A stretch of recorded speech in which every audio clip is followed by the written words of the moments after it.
Hello all, welcome to practice mock. आज के इस CDS PIQ सेशन में हम कुछ मिक्स टॉपिक करेंगे, जैसे कि प्रॉफिट लॉस, परसेंटेज,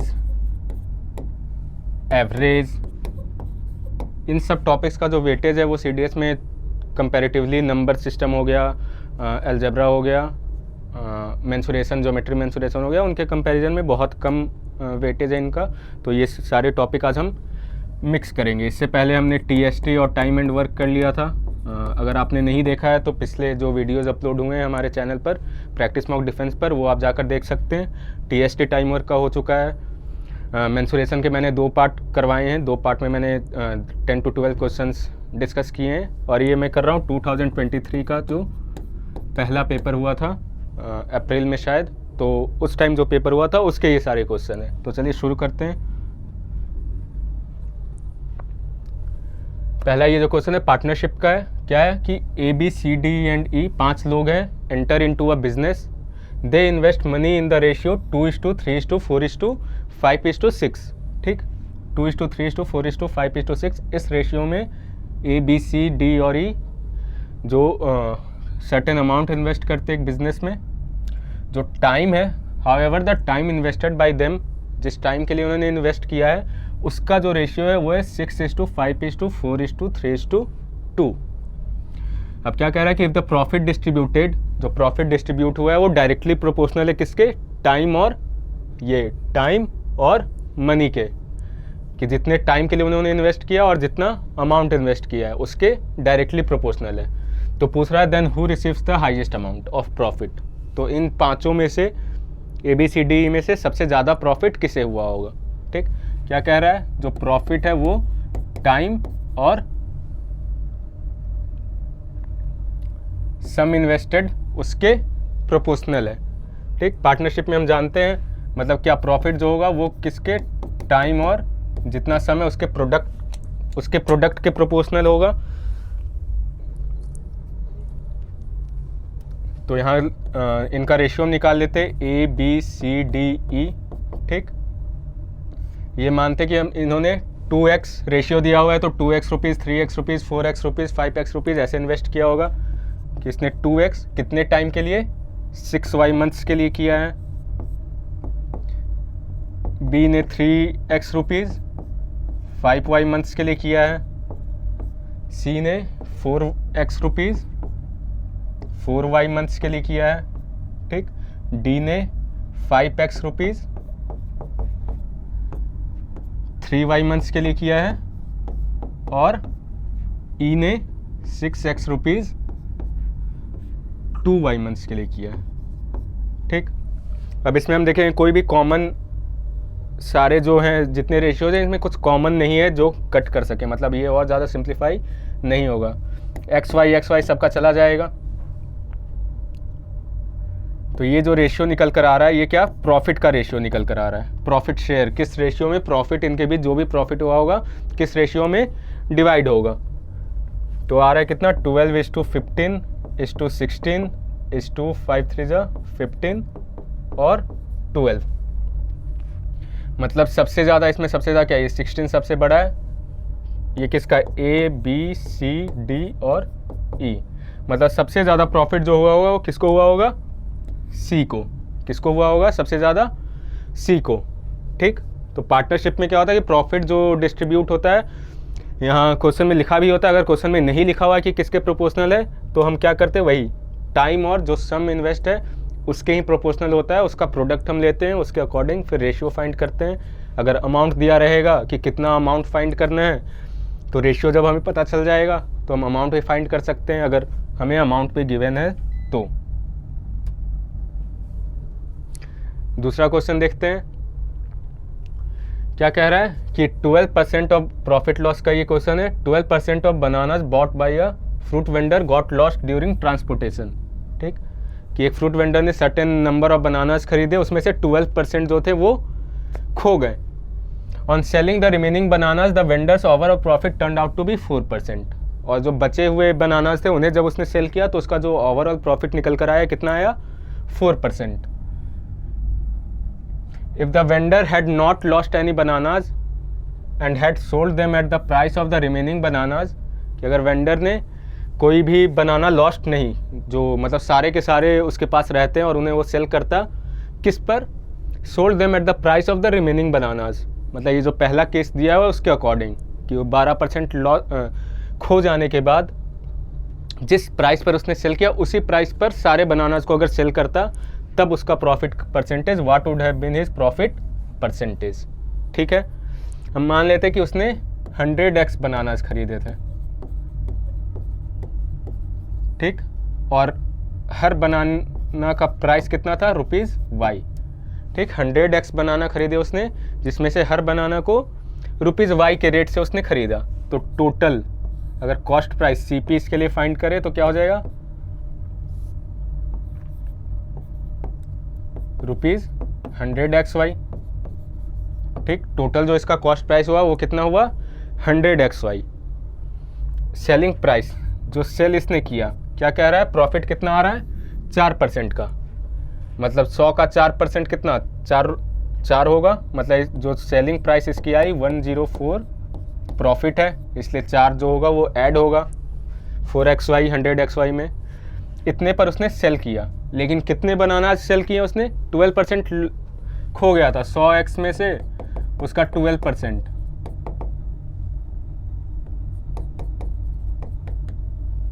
ठीक, 88, मतलब उसने जो सेल किए 88x बनाना जी सेल किए, इस अमाउंट पर उसने 88x बनाना सेल किए। तो अब पर बनाना का सेलिंग प्राइस ऑफ इच बनाना क्या हो जाएगा, 104xy अपॉन 88x, यही होगा, ठीक। जो टोटल सेलिंग प्राइस है प्लस जितने नंबर ऑफ बनानाज है उससे हम डिवाइड कर देंगे,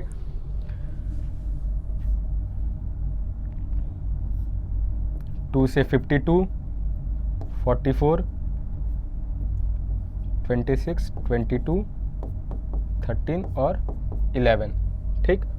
कितना आ गया, x चला गया, 13y/11 पर बनाना की प्राइस ये आ गई ₹13y/11। अब क्या कह रहा है कि सारे जितने भी थे, अगर कुछ भी लॉस्ट नहीं होता तो अगर सबको इस प्राइस पर सेल करता तब कितना प्रॉफिट होता उसे, मतलब अब इस रेट पर उसने 100x बनाना सेल अगर करते किया होता तो कितना, ₹1300xy अपॉन 11, ठीक। ये उसे मिलता, ये अमाउंट मिलता उसे 100x बनाना सेल करने पर। प्रॉफिट कितने का हुआ, 1300xy upon 11 minus 100xy upon में कॉस्ट प्राइस जो है 100xy इंटू 100, ठीक, 1100, 200 अपॉन 11 ये आ जाएगा, 211 अपॉन 11 मतलब 111, 90, 8 बार, फिर 20, 1, 19, 18.18% के अप्रॉक्स ये जो प्रॉफिट परसेंट निकल कर आएगा 18.18% के अप्रॉक्स आएगा, ठीक, जो कि किसके इक्विवेलेंट है, 18 होल 2/11। इसको अगर फ्रैक्शन में, यहाँ सारे फ्रैक्शन में तो ये डेसिमल रहने देते हैं, कितना हो जाएगा 11, 8, 198 और 200, ठीक। तो ये वाला जो परसेंटेज है वो हमारा प्रॉफिट परसेंट निकल कर आएगा जब उसने ये लॉस्ट होने के बाद जिस सेलिंग प्राइस पर बनाना उसने सेल किया था उसी प्राइस पर अगर सारे बनाना सेल करता तब उसे 18 होल 2/11% का प्रॉफिट होता, ठीक है, क्लियर है ये। नेक्स्ट क्वेश्चन देखते हैं, in a business dealing A owes B ₹20,000 payable after 5 years. क्या है कि एक पर्सन A है जिसे B को 20,000 रुपीज देने हैं, कब, 5 साल के बाद, ठीक। Whereas B owes A, B को जो है B A को कितना देगा 12,000 रुपीज, कितना 4 ईयर्स के बाद। ठीक, अगर 4 साल बाद उसे वो पे करता, जो भी उसने अमाउंट लिया था 4 साल बाद उसे पे करता, तो उसे 12,000 रुपये देने होते। बी जो ए को देता ₹12,000 देता और ए बी को 20,000 देता 5 साल के बाद। They want to settle it now at the rate of 5%। और किस रेट पर इसे वो सेटल कर रहे हैं? 5% सिंपल इंटरेस्ट पर। ठीक, जितना भी अमाउंट लिया था, जितना भी सम उन्होंने बोरो किया था एक दूसरे से, उस पर 5% का सिंपल इंटरेस्ट लग रहा है। तब उन्हें ये अमाउंट पे करने थे एक दूसरे को।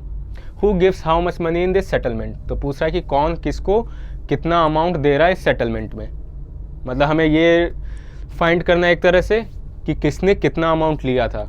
जब हम सेटल करेंगे तो वही कि जिसने ज़्यादा लिया होगा वही देगा। ऑब्वियस है कि दूसरे वाले को उतना एक्स्ट्रा अमाउंट जितना उसने, कि बी ने अगर 5 रुपये लिए, ए ने 2 रुपये लिए, मतलब इसने इससे 3 रुपये ज़्यादा लिए हैं तो उसे 3 रुपये ज़्यादा देगा। तो ये फाइंड कर लेते हैं हम कि ए ने x रुपीज़ लिया होगा, ये हम लेट कर लेते हैं। सिंपल इंटरेस्ट का फॉर्मूला क्या होता है? SI सम P जिस रेट पर लिया है इंटू T/100, ये हो जाता है इंटरेस्ट। और अमाउंट, जो अमाउंट टोटल पेएबल होता है वो क्या होता है?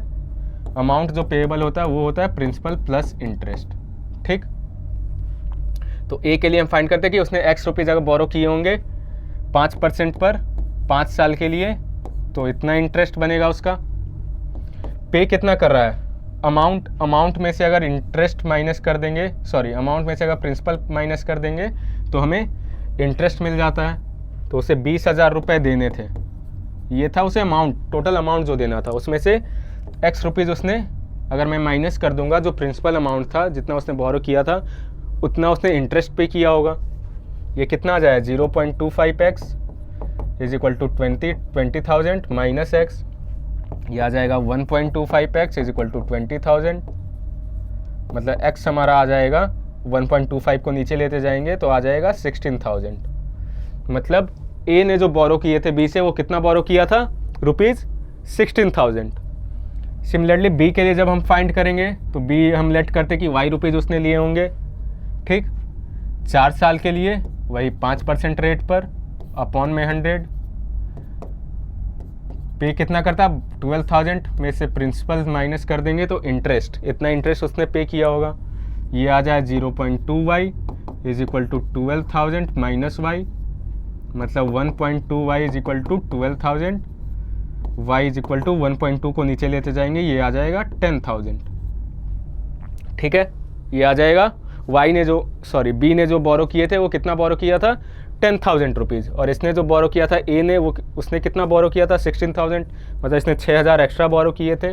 तो क्या ऑप्शन सी हो जाए? ए जो होगा वो बी को 6,000 रुपये देगा। ठीक है, इसने 16,000 बोरो किए थे, इसने 10,000, तो ये अगर इसे लौटाएगा 10,000, ये इसे 16, तो एक्स्ट्रा जो अमाउंट हुआ कितना? 6,000 का ट्रांजेक्शन हुआ जो कि बी के पास गया। Option C. ये क्वेश्चन है, एवरेज का क्वेश्चन है। क्या है? Average marks in mathematics of section A comprising, 2 section है, सेक्शन ए और बी।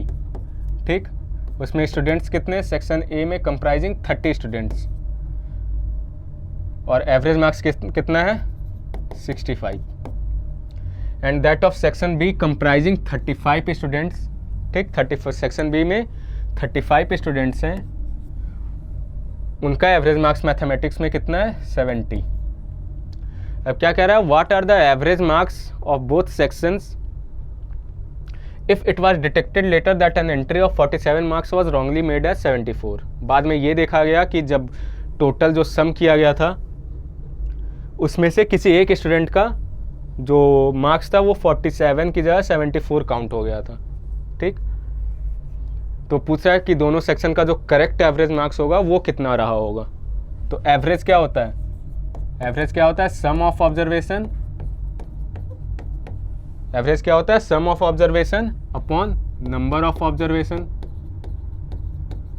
तो यहाँ क्या दिया हुआ है? हमें एवरेज दिया हुआ है, एवरेज दिया हुआ है, नंबर ऑफ ऑब्जर्वेशन दिया हुआ है कि कितने स्टूडेंट्स के लिए हमने काउंट किया है। तो सम ऑफ ऑब्जर्वेशंस क्या हुआ? इन दोनों को मल्टीप्लाई कर देंगे, 5 1950, इन दोनों को मल्टीप्लाई करेंगे 21 24 50। ठीक, तो इन दोनों का जो सम, दोनों सेक्शन में जो सारे स्टूडेंट्स थे, सारे कितने 30 + 35 65 स्टूडेंट्स थे, उनका जो मार्क्स निकल कर आया वो आया 4400। बट ये जो सम है, इस सम में क्या है कि उसने किसी एक स्टूडेंट का marks later that an entry of 47 marks wrongly made as 74। ठीक, 47 की जगह 74 काउंट हो गया था, तो 74 पहले हम माइनस करेंगे इसमें, क्योंकि ये गलत मार्क्स है। 10 में 4 6, 9 में 7 2, ठीक, 3,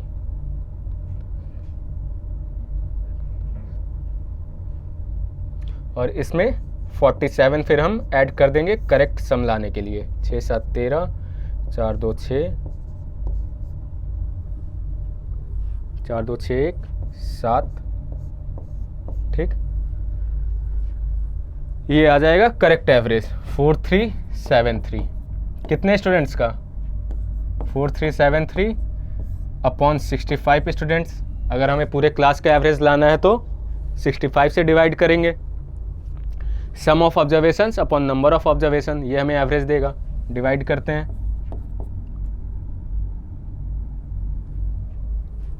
7 करेंगे तो 5 42 3 45, 7 नहीं 6 बार ये जाएगा। 6 बार कितना हो जाएगा? 30, 397, 9 4 13, ठीक, 473 आया। 7 बार फिर जाएगा ये, तो कितना जाएगा? 7 5 35, 42 3 55, 3 में 5 8 13, 6 5 11,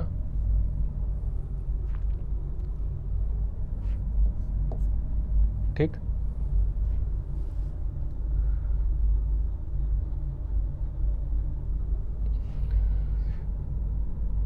सॉरी ये कितना बचा? 6,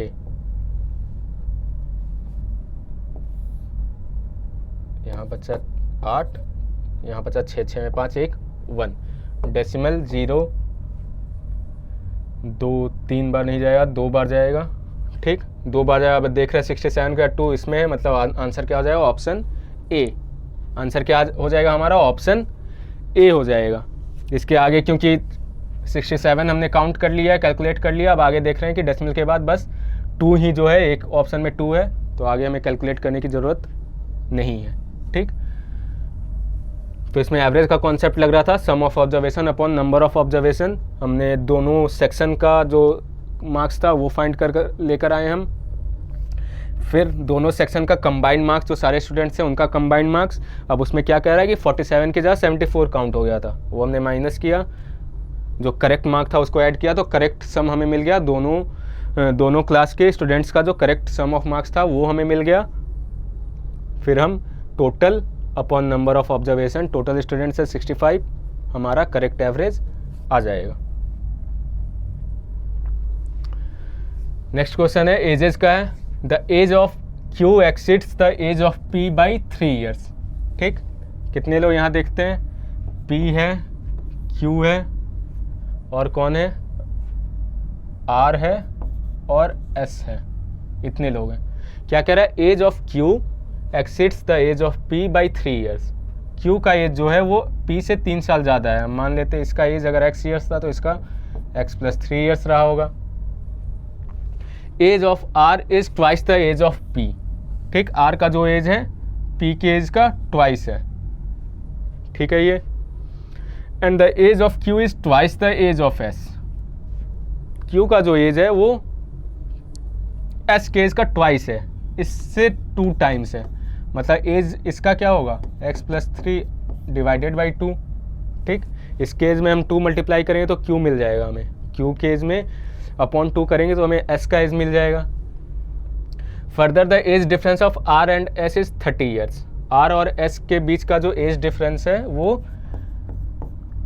30 ईयर्स का है।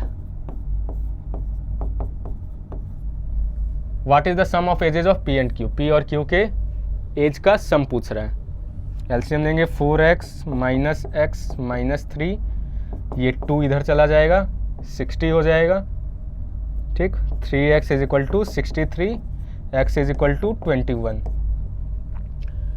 ठीक, यहाँ बोथ वाला ऑप्शन नहीं है तो इसलिए हम एक सीक्वेंस पहले काउंट करेंगे, उस पर जो आंसर आएगा वही। यहाँ डिफरेंस दिया हुआ है, ऐसे दो केसेस बनते हैं कि हमें ये नहीं बताया कि ये वैसे ट्वाइस था तो ये उसमें हो जाए कि बड़ा ही होगा, बट फिर भी अगर डिफरेंस दिया रहता है, बाकी क्वेश्चन के लिए मैं बता रहा हूँ कि अगर डिफरेंस दिया है तो हम दोनों केस लेकर चलते हैं कि ये भी ज़्यादा हो सकता है, वो भी ज़्यादा हो सकता है। ठीक, यहाँ पर पता चल रहा है कि ये ज़्यादा है, बट कहीं कहीं अगर वेरिएबल्स वैसे अरेंज हो कि हमें पता नहीं चल रहा है कि ज़्यादा कौन है, तो हमें फिर दोनों केस पर आंसर फाइंड करना होता है कि किस पर आएगा।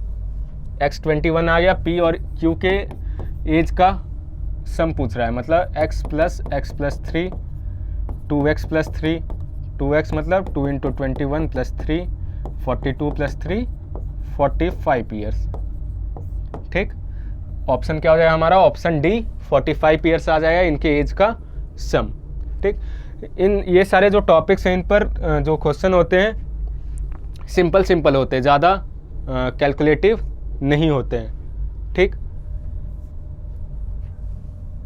फिर से ये सिंपल इंटरेस्ट और कंपाउंड इंटरेस्ट का क्वेश्चन है। What is the difference between simple interest and compound interest on ₹10,000 for 2 years at 20% per annum compounded half yearly. ठीक, सिंपल इंटरेस्ट और कंपाउंड इंटरेस्ट का डिफरेंस पूछ रहा है। टाइम क्या है? 2 साल, रेट क्या है? 20%, बट जब कंपाउंड इंटरेस्ट पर है तो वो कंपाउंडेड हाफ ईयरली हो रहा है। ये जो रेट दिया होता है ये होता है पर एनम का, पर एनम रेट दिया हुआ है यहाँ पर, मतलब 1 साल का। 1 साल के लिए अगर रेट 20% है, अगर कंपाउंड इंटरेस्ट के लिए कैलकुलेट करें कि 12 महीने के लिए रेट 20% है तो हाफ ईयरली है, मतलब आधे ईयर पर वो कंपाउंडेड हो रहा है, मतलब 6 महीने के लिए। तो 1 मंथ के लिए कितना हो? 20/12, 6 महीने के लिए कितना हो जाएगा? ठीक, 10%। पर 6 मंथ जो रेट है वो है 10% और हाफ ईयरली हो रहा है। तो इसमें क्या होता है? कंपाउंड इंटरेस्ट का जो फॉर्मूला होता है, इसमें जब हम रेट लेते हैं कि रेट अगर R% पर एनम है, ठीक, और टाइम कुछ भी T ईयर्स है मान लेते हैं, तो R जब कंपाउंडेड हाफ ईयरली होता है तो जो इफेक्टिव रेट होता है वो R/2 हो जाता है और टाइम इंटू 2 हो जाता है, जो इफेक्टिव टाइम हो जाता है। ठीक, तो कैलकुलेट करते हैं हम। सिंपल इंटरेस्ट पहले कैलकुलेट करते हैं। सिंपल इंटरेस्ट का तो सिंपल फॉर्मूला है 10,000 sum into rate into time upon 100। ठीक, 2 0 2 0 गया, 2 2 जा 4, 2 1 3 0। ठीक, ये आ गया। ऐसा ही हमारा सिंपल इंटरेस्ट, ये क्या आ गया हमारा? Simple interest. कंपाउंड इंटरेस्ट के लिए हम क्या करेंगे? कंपाउंड इंटरेस्ट का फॉर्मूला होता है, कंपाउंड इंटरेस्ट में अमाउंट का फॉर्मूला होता है principal sum invested into 1 plus R rate upon 100 upon ऊपर में पावर में टाइम। ठीक, ये अमाउंट है। अब क्या अमाउंट में जब हम सम जो इन्वेस्टेड है वो माइनस कर देते हैं तो हमें इंटरेस्ट मिल जाता है। तो इंटरेस्ट CI जो उसका फॉर्मूला होता है P into 1 plus R by 100 T minus P। ठीक, सम माइनस कर देंगे तो हमें इंटरेस्ट मिल जाएगा। कैलकुलेट करते हैं अमाउंट। P कितना है? 10,000 इंटू 1 प्लस इफेक्टिव रेट हम लेकर आए थे 10/10, 2 ईयर्स के लिए है तो ये कितना हो जाएगा? 2 ईयर्स मतलब 2 इंटू 2 पावर 4। ठीक, तो इफेक्टिव टाइम हो जाएगा 2 इंटू 2 हो जाएगा। तो ये कितना है? 10,000 into 11/10 into 11/10 into 11/10 into 11/10, power 4 है। 1 2 3 4, 4 0, 4 0 निकल गया। 11 का क्यूब होता है 1331, 11 1331। ठीक, 1331, 1 3 1 4, 3 3 6, 3 1 4, ये आ गया अमाउंट 14641। अमाउंट में से हम जो सम इन्वेस्टेड है वो माइनस कर देंगे तो हमें मिल जाएगा कंपाउंड इंटरेस्ट। ठीक, इतना इंटरेस्ट मिला होगा जब इस रेट पर कंपाउंडेड हाफ ईयरली इन्वेस्टमेंट हुई होगी तब। पूछा इन दोनों का डिफरेंस, जो ये कितना, ये 4000 है वो 4641 है, मतलब 641 रुपीज़ का डिफरेंस है। ऑप्शन क्या हो जाएगा? Option C. ठीक, ऑप्शन क्या हो जाएगा? ऑप्शन सी। इन दोनों का डिफरेंस निकल कर आएगा ₹641 का। ठीक है, तो ये 6 क्वेश्चन थे जो मिक्स टॉपिक आते हैं CDS में, मतलब जिन टॉपिक का वेटेज कम था तो वो मैंने एक साथ कंबाइन करके डिस्कस कर लिया है। तो क्वेश्चन हम देख रहे हैं कि कुछ ज़्यादा लेंदी नहीं है, नॉर्मल जो बेसिक 10 के कॉन्सेप्ट होते हैं उन पर बेस्ड क्वेश्चन है।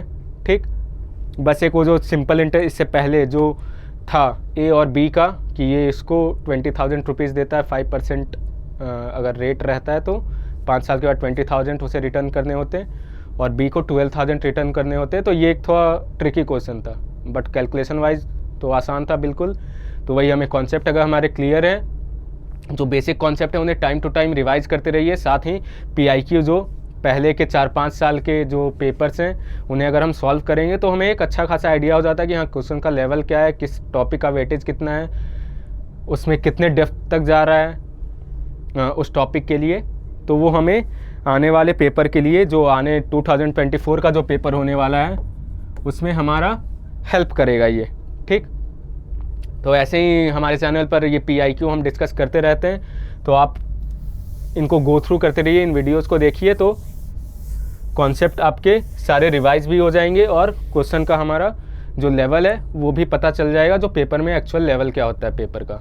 तो जुड़े रहिए प्रैक्टिस मॉक से, और इसके साथ साथ FCAT के भी जो वीडियोज़ अपलोड हुए हैं या होंगे इन फ्यूचर, करंट अफेयर के वीडियोज़ अपलोड होते हैं, तो वो सारे डिफरेंस पॉइंट ऑफ व्यू से बहुत हेल्पफुल होते हैं, आप उन्हें गो थ्रू कर सकते हैं। Thank you.